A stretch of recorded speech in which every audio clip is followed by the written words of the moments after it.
Hi everyone, it's Tara from the Northern Rockies Museum in cooperation with the Hinton Municipal Library and their TD Summer Reading Program. We are going to be making survival kits today. Should put that up right. This is mine. So together we're going to go through everything that fits in here, and then I'm going to show you how to use it. So I'm going to open this thing up. And the first thing that you're going to find in your bag is a contact list. Sorry, I have strange light. Contact information. And you might think, I know where I live. I don't need a contact information sheet, but it's not for you. It's for the people who could potentially be looking for you.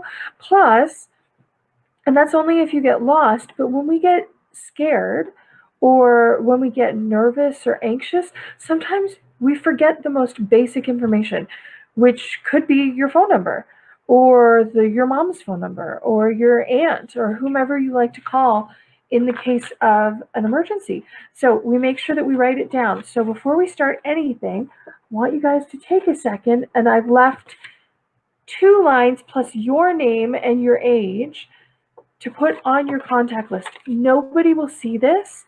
It's going to be in your survival kit, and it goes right on the very bottom. You'll also find a content sheet, which just has a list of everything that you're going to find in your survival kit. So in case you use something, you can double check your kit and make sure you have everything that you need. So fill out your contact list, fold it, put it in the bottom. You can see I've got the reflectors. Ooh, very reflecty, which is exactly what we want. So you have 2 of them in your kit, and I want you to peel them off, and I want you to stick them on the side of your kit. You can do that whenever. And you can add whatever stickers you want. These reflectors are in here so that they do exactly what this one's doing. Maybe you can see it from far away if we're reflecting that thing. Oh, and I've moved it. There we go. Okay. So the next thing that we're going to get are, I need to put it in the right light, the wet wipes. Why would we have wet wipes? Any guesses?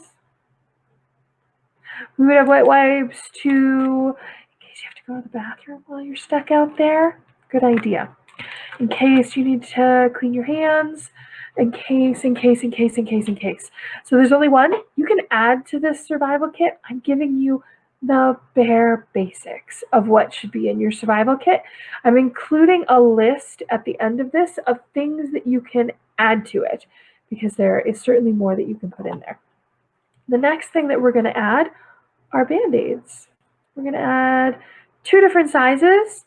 You can add whatever Band-Aids you want. I think the reason that we have Band-Aids in our kit might be self-evident, maybe. The next thing we're going to add is a pen. Why would we have a pen? Well, we would have a pen for any number of reasons. One of them is to fill out your contact sheet. Another one is, if you want to add on to your kit, you can actually roll tape onto your pen. I would recommend duct tape, and another one is flagging tape. It's not sticky, so you just need a little piece of Scotch tape at the end of it to tie it onto your pen. Flagging tape is fantastic in a survival kit, so if you're going to add things to your kit, I would highly recommend that. But pen. Another thing we're going to put in, and I'm going to throw it first, candy. Just 2 little pieces of candy or granola bar. Are we going to eat this candy now? We're not going to eat this candy now. This candy is in case of an emergency. You'd be surprised how far 2 little pieces of candy will get you when you are hungry or scared. Candy is good. Next thing we're going to put into our kit is this little, what is this? Any guesses? Thoughts? What is this? This is an emergency blanket. This will keep you warm and reflect your heat back on you. It will keep you dry from the ground. It'll help keep you dry if it's raining. This is incredibly useful. It's also, let me put it in the sun, it's also reflective. Things don't naturally reflect in nature. So if someone is looking for you and they catch a reflection, there's a really good chance that they found something. So nice and reflective there. So we're going to put our emergency kit, or emergency blanket, into our survival kit. There are also 2 elastics. They are the last thing that we are going to put on, because now I want you to look at my giant orange garbage bag. Why in the world would I put a giant orange garbage bag in there? Well, if it's raining, you can cut a hole in the top, you can rip a hole in the top, put it on, and you got yourself a rain jacket. This is also not a common color in nature, not this big. Maybe small flowers, but certainly not this big. So it's going to keep you dry, but if you can hear people calling for you, you can open this up and wave it around and get people's attention. And there's lots and lots of different ways that you can use the orange garbage bag. So it all fits in our kit. And then we're going to put the lid on top. And then those elastics that I showed you are going to go on the outside of it. Now, the elastics are incredibly useful too. When we're heading out on a hike, my kids will tuck granola bars underneath the top. You can also in here pack a whistle. I would highly recommend a whistle to be added. If you are old enough, matches, or another type of fire starter, along with a type of tinder if you need it. Yeah, I will include a list of all the different things that you can add, but this is a very basic but incredibly useful survival kit. So I am now going to explain to you exactly how to use all this and what to do if you get lost in the woods. And I know that you're probably thinking, I'm never going to get lost in the woods. I know what to do. I'm not going to wander away. Says every kid who ever got lost in the woods. Because we never think it's going to happen to us. When your mom and dad are driving to a new place before GPS existed, because now that we all have GPS, we don't get lost as often as we used to, but I clearly remember times before, before cell phones, when I was in my 20s, when I would try to go somewhere by looking on a map. I had no intention of getting lost. I thought I knew the area. And then all of a sudden, where are we? Really? Oh no, we're lost. Well, now we gotta find like a 7-Eleven or pull over in a car with a nice looking person in it and go, hi, can you help us? Because we're lost.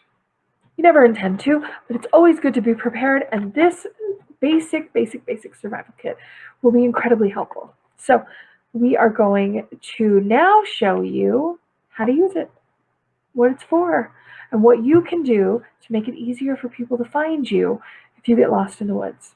So I hope you enjoyed this.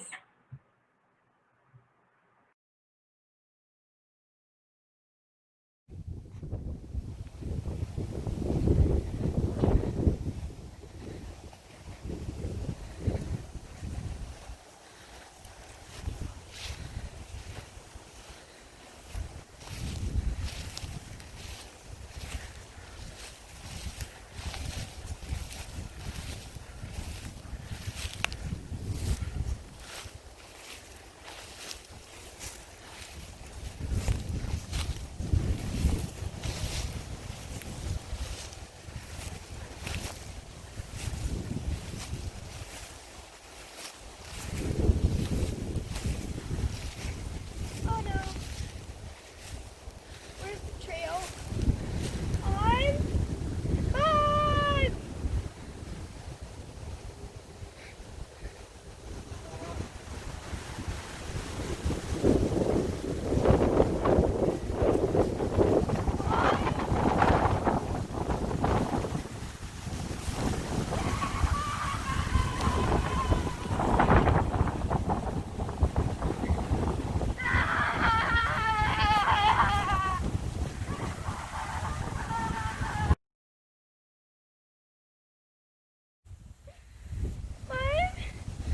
I don't know what to do.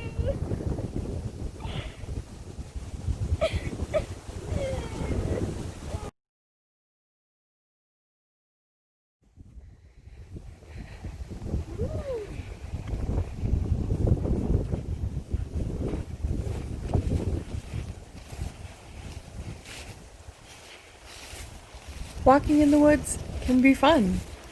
There's plenty to see, There's flowers, there's things to jump over. It's beautiful. But we always need to keep an eye on where we are. We always need to remember how to get back from where we came. But if you find yourself lost, take a breath, know that you're prepared, and start to do the things that we have shown you how to do. Head for a tree that has a lot of overhanging branches and room for you to comfortably sit underneath it. Take a look at your tree and see where the best spot's going to be for you to settle down and wait for help to arrive. Then you're going to take the reflective strips off the side of your survival kit and hang them on some of the branches that show where you are. These reflective strips will let anyone searching for you see something bright and shiny where it shouldn't be, and are an excellent way for you to remember where you're hiding to if for any reason you step away from your hiding spot. Get comfortable. Now you're going to pull out your silver emergency blanket. Take your time, unfold it carefully, we don't want to rip it. Give it a shake and wrap it around yourself. Give yourself a hug. It's very reflective. It will help people see you, but it will also reflect your warmth and help keep you warm.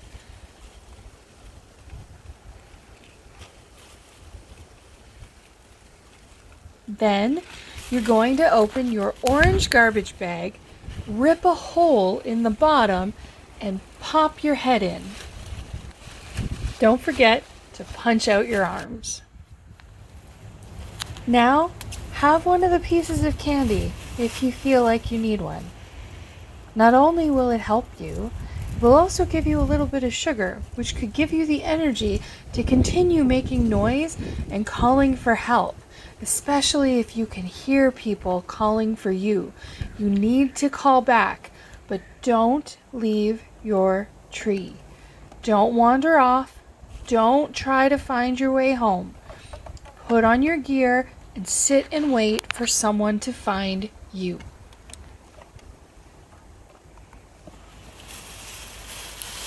If you do hear someone, call back, wave, shout, holler, make noise. Let them know where you are. Wave your emergency blanket in the air. Be as big as you can be, but don't leave your tree. But if you hear a helicopter, then you have to leave your tree because they're looking at you from above. Go into an open field and wave and wave and wave and make noise and make everything shine with your emergency blanket. Be as big as you can be, and hopefully you will be found. If the helicopter goes by you, go straight back to your tree and stay warm. Hi. So what we've shown you is how to use this very basic survival kit. Things that you can add to your survival kit to make it more useful to you would be a whistle, so that you can make a lot of noise without as much effort.